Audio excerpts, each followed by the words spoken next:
En este canal vas a ver mucho más que propiedades, porque vamos a analizar y a entender cómo los cambios económicos, políticos, regulatorios y fiscales afectan al real estate directamente a través del movimiento de capitales en el mundo. Porque antes de hablar de ladrillos, metros cuadrados, precios, rentabilidades, hay que ver dónde se ubican esas propiedades para entender el contexto en el que existen. La gente en general toma el real estate del mercado inmobiliario como si estuviera aislado de la economía y la realidad es que no lo está. ¿Por qué se mueve el capital?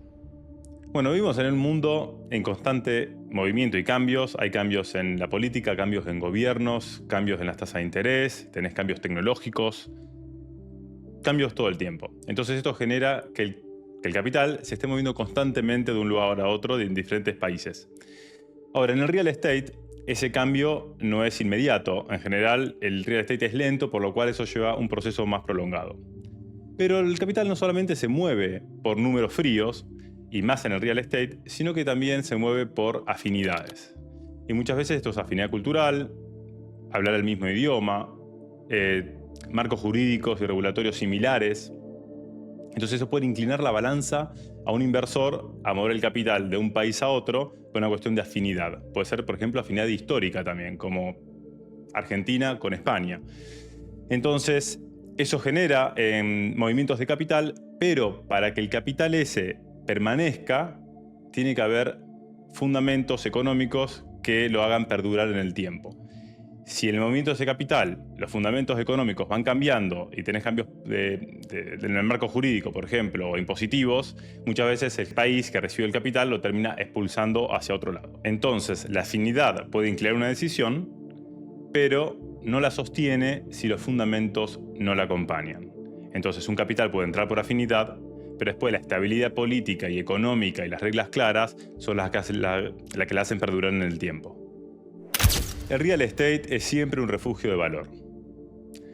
Y la verdad es que si bien es una frase muy conocida y una idea muy instalada en el real estate es un refugio de valor siempre y cuando y en la medida en que estén dadas las condiciones económicas y políticas para que lo sean. Es decir, tiene que haber en cierta medida una economía y una política estable para que el ladrillo sea un refugio de valor. Y les voy a dar dos ejemplos concretos para que lo entiendan. El ejemplo número uno es Venezuela. En Venezuela, la inestabilidad política y económica y la situación en la que está hizo que se derrumben los precios del real estate y que el activo del real estate en sí deje de ser un refugio de valor. Y el otro, vamos a un país desarrollado del primer mundo, que es Estados Unidos, en la crisis del 2008, con la burbuja inmobiliaria. La burbuja en realidad fue una burbuja crediticia que terminó colapsando el sistema financiero y con ello se llevó puesto todas las propiedades y particularmente para los hispanohablantes el mercado más conocido de Estados Unidos es Miami y los precios en Miami se derrumbaron entre un 45 y 50%. Y ahí el activo del real estate deja de ser un refugio de valor porque, bueno, mucha gente perdió la mitad de su capital en esa crisis financiera. Entonces, hay que tomar en cuenta que el real estate es un refugio de valor siempre y cuando y en la medida es que la economía y la política sea estable. Entonces acá se entiende algo fundamental. El valor no está solo en el activo, sino en el sistema que lo rodea. Entonces el problema no es el real estate. El problema es invertir sin entender el contexto. Porque mucha gente a veces invierte en propiedades simplemente porque los precios vienen subiendo, sin investigar y sin entender por qué están subiendo, o en algunos casos por qué están bajando.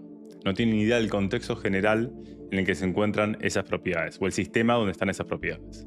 Entonces esa es la idea de este canal, poder brindarle el contexto y el análisis macroeconómico para que puedan entender en qué país o en qué ciudad conviene invertir. Porque antes de preguntarse en qué propiedad invertir, hay que preguntarse en qué sistema estoy invirtiendo. Si te interesa saber cómo se mueve el capital a nivel global y su impacto en el real estate, este canal es para vos.